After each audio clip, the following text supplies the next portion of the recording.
Welcome everyone, Christine here with a discussion about the auto-resolve in Total War Warhammer 3 Immortal Empires. This is a topic I've covered before and I will continue to cover as long as there are issues in the game. Now, the auto-resolve does seem to have been improved in the Shadows of Change DLC, or specifically in patch 4.0. But let's talk about what the auto-resolve should and shouldn't do and what the problems with it are as it currently exists. So over here I have Grimgor. He has a fairly strong army, at least in terms of an early game army over here, and he's up against a bunch of ogres.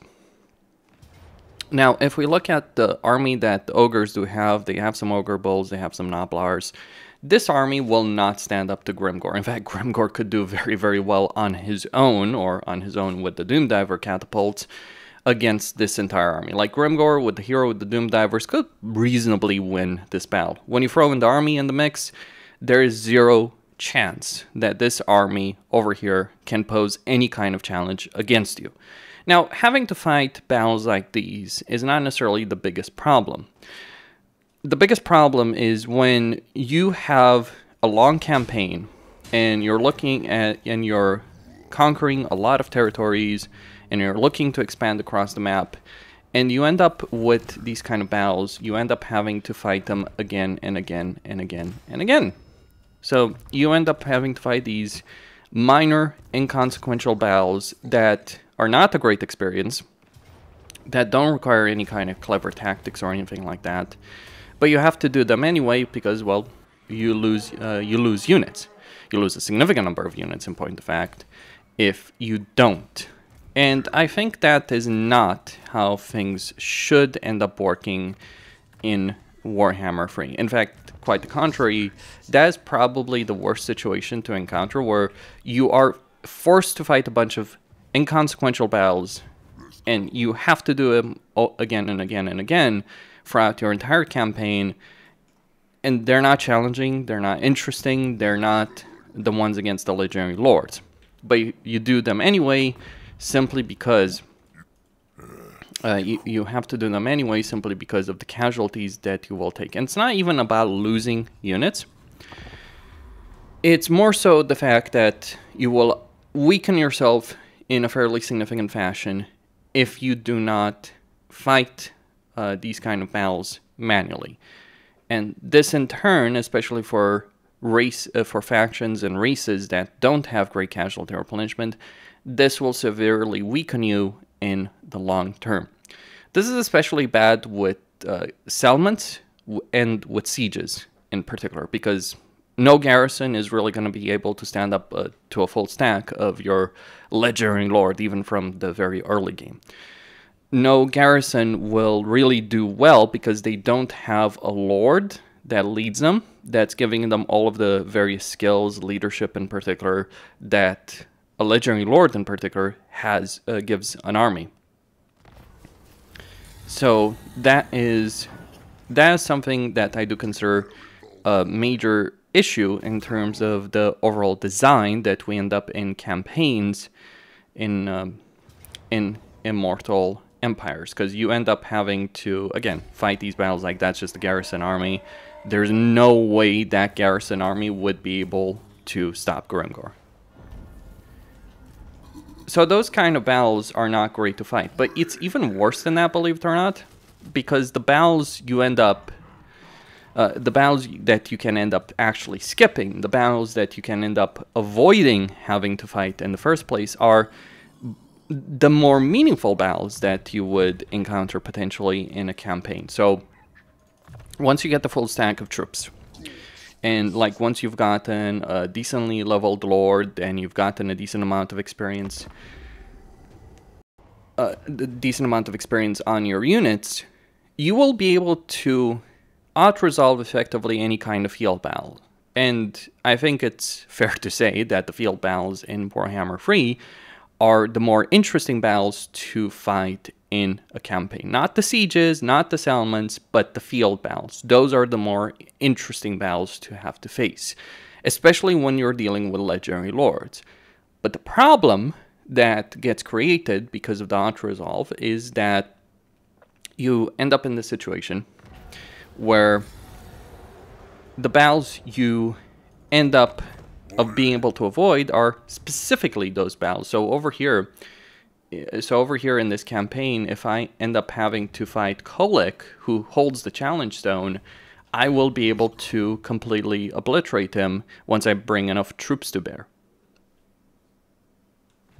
He will not present any kind of meaningful challenge. And yes, this is not the way you should play the campaign. Like, obviously I've lost a lot of units, but even so, it isn't really an issue that I've lost so many units. In fact, I'll be able to recover from that. Sure, losing the Black Orcs does limit some of my campaign potential, but that's really it. That's the reason you would fight these battles. Again, not because this like minor ogre faction can stop me, but just to preserve some units that would otherwise die because of the out-resolve casualties.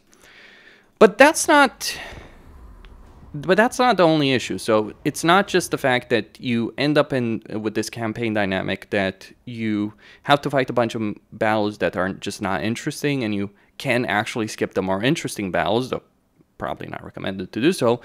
But from a campaign optimization perspective, you do want ideally to avoid having to fight the Legendary Lords, because those can actually inflict severe damage on your army if you have to fight them manually, so you might just take the hit of the out-resolve. But beyond that, there's also other things as well to take into consideration here with regards to out-resolve. One of the problems that also exists with regards to the out-resolve is the fact that when you out-resolve a battle, the army that you're attacking, in general, will be destroyed. Like, completely. It doesn't matter if it's siege, it doesn't matter if it's a field battle. Now, this further pushes you towards that perspective of skipping the field battles in particular, because you might have let's say you're fighting Vlad, or you're fighting Kolic, or you're fighting Grimgor. You might win the battle, just barely eke out to win, but it's not like that the entire army will be destroyed when you do win that battle. In fact, because of the AI replenishment, very quick replenishment, and various campaign buffs, etc., it might actually be very, very possible for the AI on the same turn to recover and attack you and even destroy you. This does happen in particular with the vampire counts, but the fact that the army gets destroyed not resolved and doesn't get destroyed when you're fighting a manual battle is certainly not a great campaign dynamic. Furthermore, what this does to sieges in particular, like you look at sieges, if you attack a settlement, right, directly, then your out-resolve chances are lower. But if you attack an army just outside the settlement, let's say that you've driven the AI into their last settlement and you're about to wipe them out, but it would potentially be a difficult battle or require significant investment for you to win there. Well, one of the things you can do is that if the AI has an army just outside the settlement, because of all the troops they have, they will stay and fight. Sometimes they'll run away, but if you can attack an army that's just outside the settlement, you might just be able to out-resolve that particular army, and instead of having to deal with the siege, you'll just wipe out all of the defenders, both outside and inside the settlement, so you don't even have to fight the siege. Furthermore, what ends up happening is if you can do something like that, that's even better for you, because you get the post-battle loot options from the field battle, and then you can obviously take over a settlement, occupy and loot it, sack the settlement, and end up with a significant amount of gold. Sorry for the pauses, it just happens because of the autosave that obviously happens at the end of every particular turn. So it is better to cheese the AI in that perspective. Now, here's what I think the out-resolve should do, and what the out-resolve actually does in both Warhammer 2 and Warhammer 1. And I've played dozens of turns of both Warhammer 1 and 2 relatively recently. Here's what the out-resolve does there. the minor meaningless battles, the settlement battles in particular, you can skip those battles without resolve. You can avoid having to fight the grindy, inconsequential battles that are just not fun to do. But instead, any kind of full army that you do encounter on the field in a settlement, you will have to fight. That is the way dot resolve works in that game, and in those games, and I think it's a substantially better system than what we currently have in Warhammer 3. Also, whenever you may have a lot of battles that you auto-resolve in Warhammer 1 and 2 that will not inflict enormous casualties on your army, whereas any kind of settlement garrison can inflict enormous casualties on your army.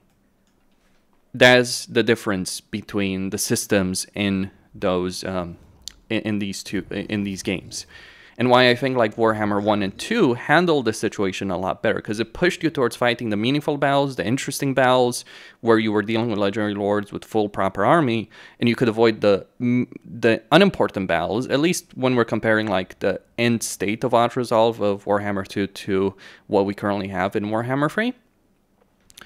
So you could avoid those kind of inconsequential battles, but you would be forced to more or less fight every single major battle. And I think that was a much better system than what is currently happening right now in Warhammer 3.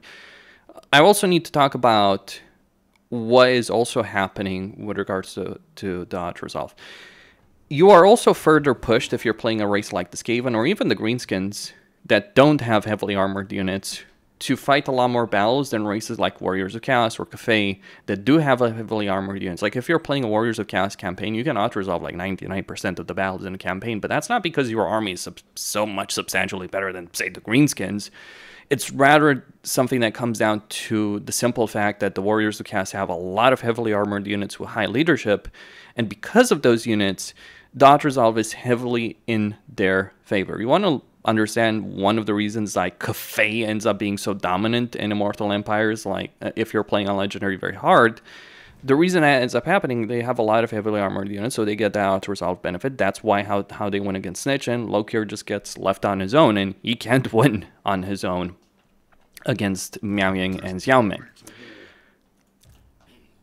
So that's a further issue, the issue of armor, the issue of leadership, and how that affects campaigns, how that affects racial balance, and also pushes you as a player, if you don't want to fight these grinding, meaningless battles, it pushes you as a player into building only those kind of armies. Like if you're playing Skaven, you should get heavily armored units like Warp Grinders, Giselles, Railing Gunners, for instance, if you want to avoid fighting a lot of those battles. Now, that army does work, and it's a powerful army, but again, it does limit your campaign choices. That's a further issue to talk about. Now, auto-resolve has never been great in Total War. It's never been great in any single game, but I think that Creative Assembly can do better than what we currently have in Immortal Empires, and in fact, they have at points done better. Remember in Shogun 2, like if you're attacking a garrison of a settlement, you could win that battle, you could auto-resolve that battle, it would be a meaningless battle, why go for the loading screen? That's another factor. The loading screens are long in this game, and they've always been long in Total War games. Why go for that loading screen when you can save yourself the hassle? But in like Shogun 2, you could eliminate a very weak garrison with no casualties, literally no casualties. Say what you will about Shogun 2, and I have a lot of things to say about that game that aren't necessarily great, but I think it handled at least that particular aspect in a far better fashion. That's my perspective. Costin signing out. Don't forget to subscribe, like, and enable notifications, and stay tuned for more.